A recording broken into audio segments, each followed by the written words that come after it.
semuanya, perkenalkan saya Ibu Elizabeth Malaroga, salah satu pengajar di salah satu sekolah swasta di Kabupaten Ende, yaitu di SMPK Santa Ursula Ende, dan mengampu mata pelajaran IPA. Saya adalah salah satu calon guru penggerak angkatan 6 dari Kabupaten Ende. Menjadi bagian dari agen perubahan melalui program guru penggerak harus benar-benar menjalankan peran sebagai guru penggerak dengan maksimal, yaitu dengan menjadi pemimpin pembelajar, menjadi coach bagi guru yang lain, mendorong kolaborasi, mewujudkan kepemimpinan murid, serta menggerakkan komunitas praktisi. Bukanlah hal yang mudah. Semuanya harus dimulai dari diri sendiri. Sebagai guru penggerak harus memiliki nilai mandiri, inovatif, berpusat pada siswa, serta reflektif. Dengan nilai mandiri yang dimiliki, saya selalu haus akan pengetahuan baru. Dalam berbagai kesempatan, saya selalu ingin mengembangkan kompetensi diri saya. Banyak hal yang saya dapatkan: pengetahuan, wawasan, mindset, bahkan sertifikat penghargaan dari berbagai program pelatihan. Bahkan saya mampu menunjukkan kemampuan diri saya dalam berbagai program pelatihan tersebut. Dengan kemandirian yang dimiliki, saya mampu membuat inovasi atau gebrakan-gebrakan baru dalam pendidikan, terlebih khusus dalam pembelajaran saya. Misalnya, saya mulai mengembangkan channel pembelajaran agar peserta didik mampu belajar secara online walaupun tanpa pengajaran langsung dari saya melalui channel YouTube yang saya beri nama dengan Dunia Belajar Channel. Inovasi melalui blog pendidikan dan IPA menjadi target saya untuk peserta didik yang suka membaca melalui media elektronik agar mereka bisa mempelajarinya dengan membaca langsung dari media sosial yang mereka punyai. Dengan melihat kecenderungan generasi Z peserta didik zaman sekarang terhadap aplikasi TikTok, tak jarang saya membuat media pembelajaran atau pembelajaran melalui TikTok agar banyak anak-anak yang menyukai pembelajaran secara langsung melalui aplikasi yang mereka sukai. Inovasi yang dilakukan tentu dengan satu tujuan agar pembelajaran dapat berpusat kepada peserta didik, di mana pembelajaran akan terasa lebih menyenangkan, sehingga peserta didik dapat mudah menerima apa yang ingin diajarkan atau apa yang ingin dibentuk pada setiap kepribadian mereka, yaitu karakter-karakter yang sesuai dengan karakter profil Pancasila.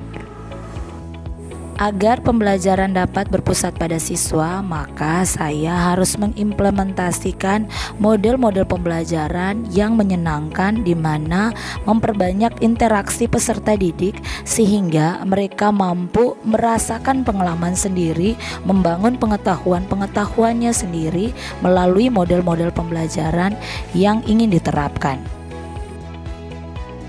Misalnya dengan memberikan kesempatan kepada mereka untuk bisa berkomunikasi langsung dengan teman-temannya, menyampaikan ide dan pendapat mereka. Merasakan secara langsung apa yang ingin dipelajarinya. Menjadikan lingkungan sebagai media belajar untuk bisa mengeksplorasi dan menggali pengetahuan-pengetahuan mereka. Memberikan pembelajaran berbasis proyek sehingga peserta didik bisa belajar bagaimana merencanakan, melaksanakan, dan mengevaluasi hasil proyeknya sehingga menghasilkan suatu produk yang bisa bermanfaat bagi kehidupannya.